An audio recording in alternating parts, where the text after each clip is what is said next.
Hello everyone. एक basic concept class 11 का AMU और ग्राम का क्या रिलेशन है। तो देखो, आपको पता है एक एएमयू एक एटॉमिक मास यूनिट क्या है।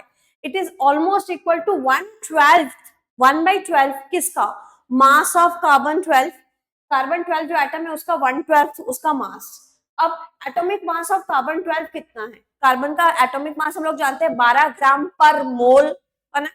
अब पर मोल का मतलब एवोगैड्रो नंबर है उसमें 6.022 इंटू 10⁻23 एटम से एक मोल में इतने एटम्स में 12 ग्राम कार्बन एटम है। तो एक एटम में कितना क्या ग्राम होगा? 12 divided by Avogadro number that is equals to 12 by Avogadro number. ठीक है, तो एक एटम कार्बन में कितना हम लोग के पास ग्राम मिलेगा? 12 बाई Na। नाउ 1 AMU मैंने क्या लिखा है? 1/12 the mass of carbon 12। Now 1 AM equals to 1/12 mass of carbon 12 ने हमने क्या निकाला है? 12 divided by Na।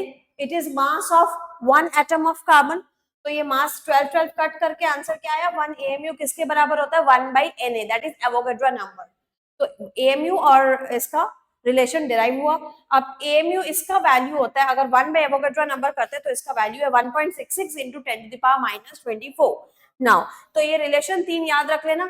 1 AMU मतलब 1/12 the mass of carbon 12। 1 AMU equals to 1 by Avogadro number। 1 AMU equals to 1 by Avogadro number मतलब almost equal to 1.66 into 10⁻⁻24 gram.